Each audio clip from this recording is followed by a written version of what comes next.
Selamat semua.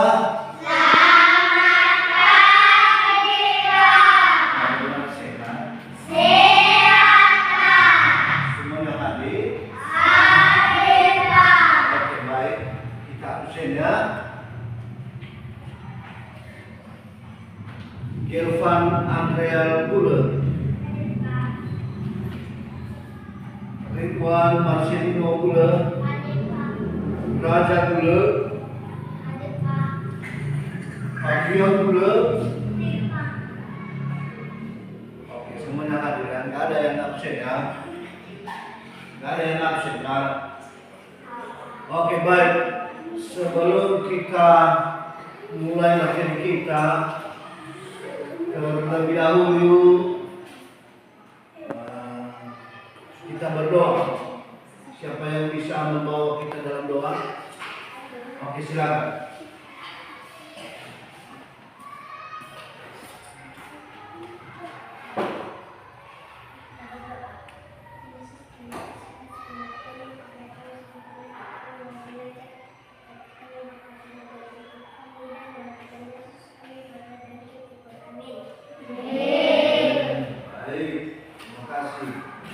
Nah, sekarang ambil buku dan pulpen, kita belajar. Materi kita hari ini yaitu pertumbuhan dan perkembangan makhluk hidup.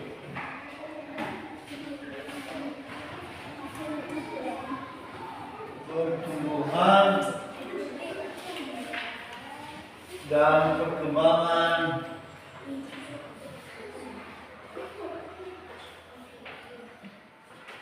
makhluk hidup.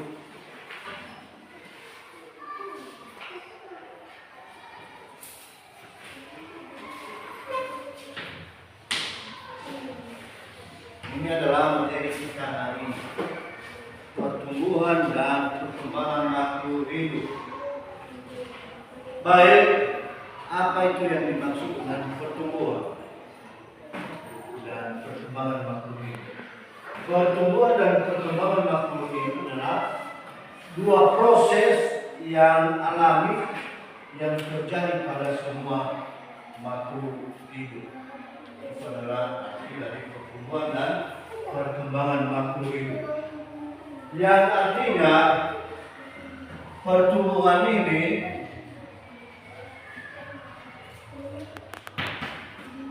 adalah proses bertambahnya ukuran atau massa secara kuantitatif. Contoh, coba perhatikan contoh pertumbuhan ini contohnya, yaitu seperti tinggi badan, berat badan, dan volume. Itu adalah pertumbuhan atau proses berkembangnya ukuran secara kuantitatif, yang artinya pertumbuhan ini nyata, bisa kita tahu kalau kita mengukur berapa tingginya. Sedangkan perkembangan yaitu proses perubahan kuantitatif. Perkembangan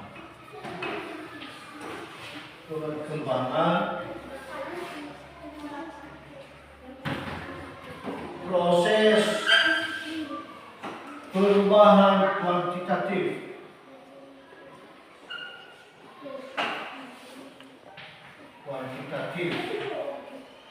Yang lebih kompleks atau melibatkan perubahan bentuk. Contoh, ini contoh, perhatikan. Ulat menjadi kuku. Pernah melihat ulat menjadi kuku? Nah, itu adalah proses perubahan kuantitatif. Itu namanya perkembangan. Seperti kita sebagai manusia, anak-anak dulu baru menjadi dewasa.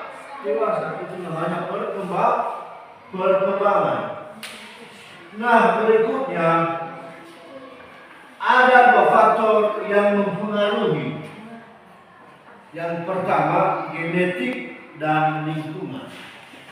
Perkembangannya ada dua faktor, yaitu karena genetik dan lingkungan.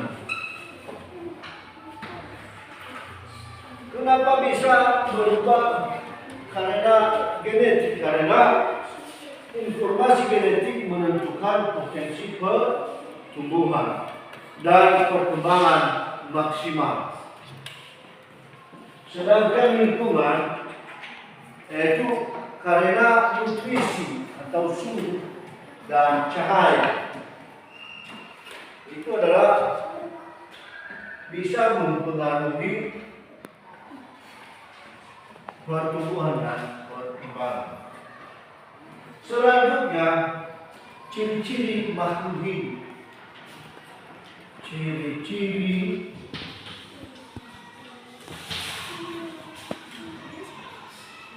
makhluk hidup. Yang pertama, ciri-ciri makhluk hidup. Yang pertama, bernapas. Bernapas itu adalah ciri-ciri makhluk hidup. Berarti kalau tidak bernapas itu berarti bukan makhluk hidup. Meja, apakah bernapas meja? Tidak. Maka meja bukan dikatakan makhluk hidup. Itu benda mati. Yang kedua, bergerak. Bergerak itu adalah sifat makhluk hidup. Bisa berjalan, berpindah dari tempat yang satu ke tempat yang lain. Itu namanya sifat makhluk hidup, bergerak. Yang ketiga, membutuhkan makanan. Sebuah makhluk hidup membutuhkan makanan, baik manusia maupun binatang maupun apa jenis makhluk hidup yang lain seperti tumbuhan. Dia akan membutuhkan makanan dan minuman. Yang keempat, tumbuh dan berkembang adalah salah satu ciri-ciri makhluk hidup. Dari yang kecil menjadi yang besar seperti pohon.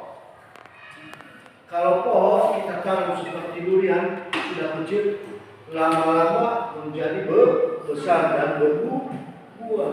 Itu dia tumbuh dan berkembang. Yang berikut, berkembang biak. Ini semua sifat makhluk hidup, berkembang biak. Ada keturunan. Yang berikut, peka terhadap rangsana. Ini peka terhadap rangsana ini menanggapi perubahan di lingkungan sekitarnya. Yang berikut, mengeluarkan zat sisa. Yang berikut, adaptasi. Adaptasi ini dapat kita rasakan di sekitar kita. Kalau kita tidak beradaptasi dengan lingkungan, maka tidak ada teman kita. Pasti kita dimusuhi secara manusia di lingkungan kita. Nah, tentu saja materi kita pada hari ini kami yakin bahwa anak-anak sudah mengerti bahwa pertumbuhan dan perkembangan makhluk hidup ini. Karena waktu kita sudah menunjukkan jam 9 lebih, maka kita keluar. Untuk itu, untuk minggu depan mari kita lanjutkan materi ini. Sekian saja materi kita pada hari ini, dan kami sapa kita semua jauh